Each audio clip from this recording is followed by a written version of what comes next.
Now, as an introduction to this course on mobile computing, we need to agree that the digital technology of cellular communication has been expanding, and this technology of expansion entails cellular communication, wireless, LANs, and even satellite as source of internet, which makes information accessible anywhere at any time, which would say that the advantages we leverage out of these innovation technologies. So regardless of the size or most mobile computers equipped with a wireless connection to a fixed part of network and perhaps to other mobile computers. When we talk about wireless computing, we are trying to see aspects of computing in terms of radio communication, which we'll be able to touch as we go ahead. Yes. Check from the list. So the resulting computing environment is often referred to as mobile or nomadic computing because it is not situated in one place, or it doesn't require you to have a fixed connection. So when we talk about this incoming technology on mobile or nomadic computing, or what we say mobile wireless computing, it no longer requires users to maintain fixed or non-position in network, which is in short, we are saying unrestricted access. So what is so interesting about mobile and wireless computing is that ability to provide unrestricted access to internet and connectivity. So mobility and portability creates an entire new class of applications and possibly new frontiers, personal computing and consumer electronics. So that is why we are diving in to study these things known as mobile and wireless computing. So what is mobile computing? So mobile computing is used to describe technologies that enable people to access network services any place, anytime, and anywhere. So for us, this is a general term. When we put in as mobile computing, it is a general term which will cover network services which are available any place, anytime, or anywhere. That's why we the term mobile computing to mean unrestricted mobility. So a communication device can exhibit one of the following characteristics. That is generally understanding the network communication. We would say that for communication to take place from one place to another, you are either on fixed or wired connection. You can be on mobile and wired. So meaning in that essence, we're talking about being connected via a modem dial-up. Then there's also fixed and wireless. So this mode is used for installing networks, e.g. in buildings to avoid damage by installing wires or thread shows to ensure that the fast network set up. So there is also mobile and wireless, and this is most interesting case. So no cable restricts the user who can roam between different wireless networks, and that is where our course entails. We are actually narrowed to mobile and wireless. I think you have seen the other communication methods, fixed and wired, mobile wired, fixed and wireless. Yeah, I think you must have seen when there is a crowd. For example, you have a campaign or you have a graduation ceremony today. ISPs normally come and install their own portable repeaters in that regard, so that they can be able to propagate network within that surrounding, so that they can be able to support a number of users. So that is a good example of fixed and wireless. So applications of wireless computing, what we say mobile computing, which you know, some of the key areas where we've seen mobile computing happen is in vehicles. There is a field in wireless communication known as V2V, vehicle-to-vehicle communication, where through wireless capabilities, data can be exchanged between vehicles, so that maybe as we go, especially to the field of where we talk about driverless vehicles, vehicles or people can be able to exchange information from one vehicle to another using V2V technology. So we are saying one application area of this wireless communication, or what we say wireless mobile computing, is vehicles. So music, news, road conditions, weather reports, and other broadcast information are received via digital audio broadcasting. So with 1.5, of course, Mbits per second. For personal communication, a universal mobile telecommunication system might be available offering voice and data connectivity. So very important, the current position of car is determined by a global, or what we say GBS. So cars driving in same area build a local ad hoc network. This is what I had explained earlier on to say V2V, vehicle to vehicle, because using an ad hoc network built by this vehicle, these cars can be able to exchange data and know where the cars are positioned. It's also important in case of emergency, especially, for example, in advanced use of wireless networks.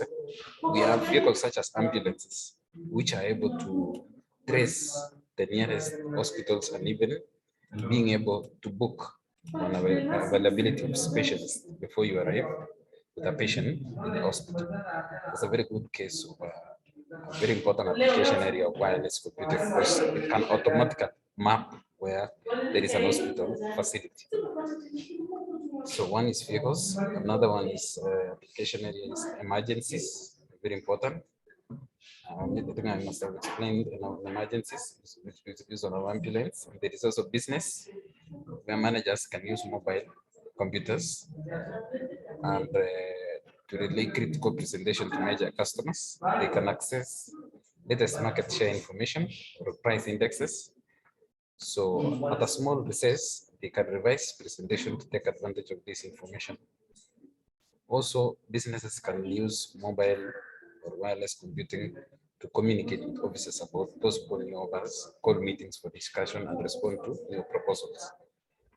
There's also credit card verification using POS terminals in shops and supermarkets. When customers use credit card for transactions, which as soon as I give out my card, they can swipe and automatically that credits to my account, which is not physically there, but it is in a remote location.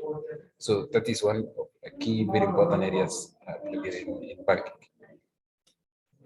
So there is also replacement of wired networks, where wireless networks can also be used to replace wired networks, e.g. remote sensors for trade shows or historic buildings. So which, for example, other than having a hardwired connection, I can replace using wireless waves, you see? Yes. Due to economic reasons, it's often possible to wire remote sensors for weather focus, earthquake detection, environmental information. So wireless connection normally happens.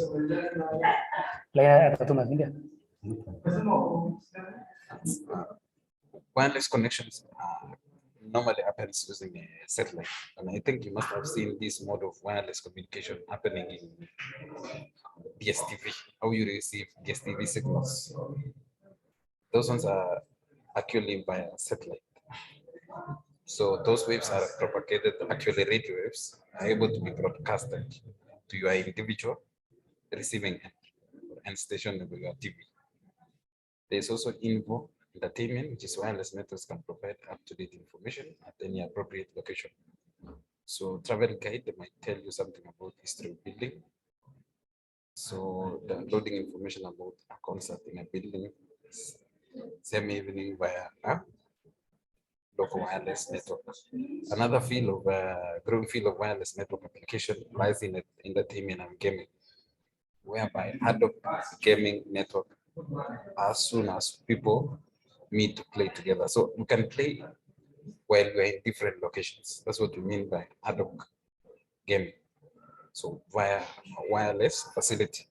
So ensuring that we have a wireless network can enable us to be able to, just like how one vehicle can share information with the other one and not collide.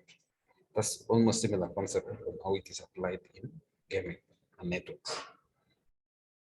Now, another key area, as you have seen some of these application areas of wireless mobile computing, I want us to a little bit understand some of the limitations, because we've seen some advantages towards having wireless computing. So limitations of this mobile computing include obvious interference. Of course, you understand once you have radio transmission, sometimes it can have interferences, for example, when there is lightning. So when there is interference, there is also into loss rates for transmitted data. So because of disruption, so the bits might not be relayed as as it should be. So that interference of radio transmission is one of the challenges of this wireless network, especially in those critical applications. For example, we are talking about B2B, vehicles which are communicating with each other so that they don't collide. What happens if there is an interference in the radio transmission signal? It means that those vehicles can collide. There's also bandwidth. Of course, you understand in any network or internet, with the advent of internet, one big challenge which still faces many organizations is bandwidth, the availability of enough network. So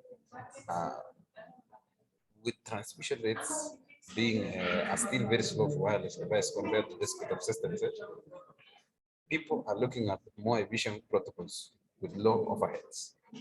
That is why today we are talking about 5G as opposed to 4G, so that we are able to see those communications which can relay or we can share data at real time. The reason why we are bringing 5G so that we can share data at real time, so that we have a repeater station, maybe building to building, and we are able to propagate internet very fast at very high speed. Also, bandwidth challenge, those are some of the concerns that we brought in place to be able to solve this challenge of low bandwidth.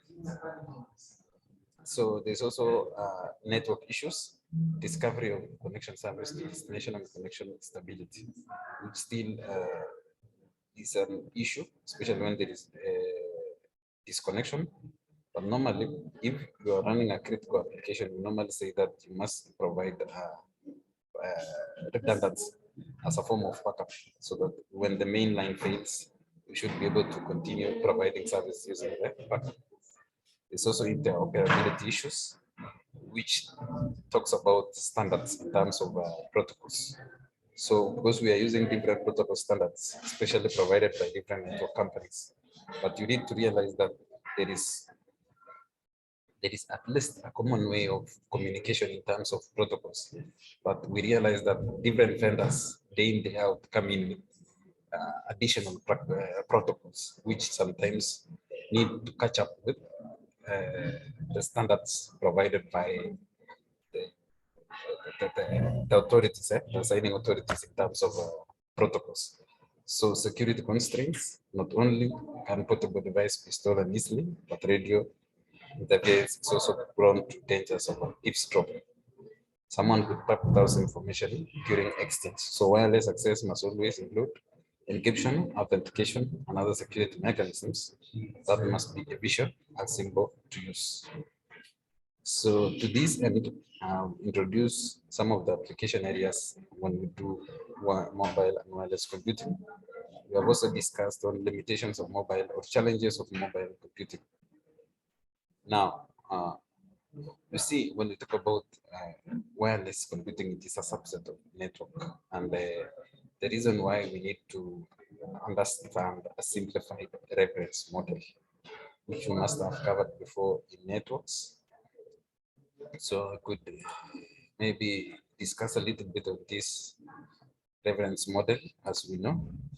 So a simplified reference model would include application presentation, session transport network, data link, and physical, which you normally know from networks.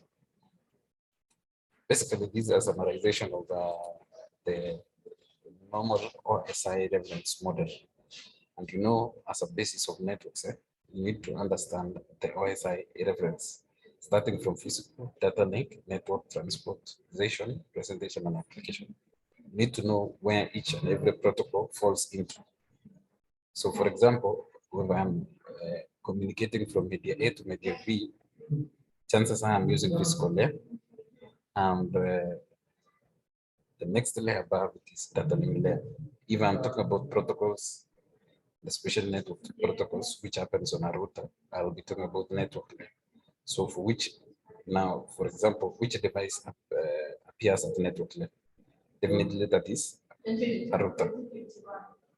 Which device appears at data link layer?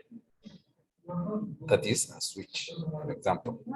And then, so you need to recognize the OSI reference so that you can be able to place protocols correctly and the different devices that are required for communication. So get the OSI reference now. You can revisit that because we have covered before in networks. So understand the different protocols, understand the different devices and equipments where they are found within the OSI reference. But generally, physical data link and network entails the hardware layers, while the transport layer entails, actually that's the art of OSI, where the exchange happens between the hardware layers and the software layers. I think from introductory to network, you must have realized that when you're talking about session, presentation, and application layer, we're talking about software layers generally. So if I would classify OSI, I would put physical data and network hardware layers, while the transport layer is in between, while session, presentation, and application happens on software layers. So get to revisit what you have learned before in networks. So see, these are the notes. So next is issues on topology network design, which I as well discuss so much because we have covered it before. So understand what we mean by topologies. Yes, I think we are still together before I proceed to topologies. Are we still together? Yes. Those of you. Okay. If I've lost you, maybe in the next class I'll begin from topology in network design. So let's begin from topology in network design.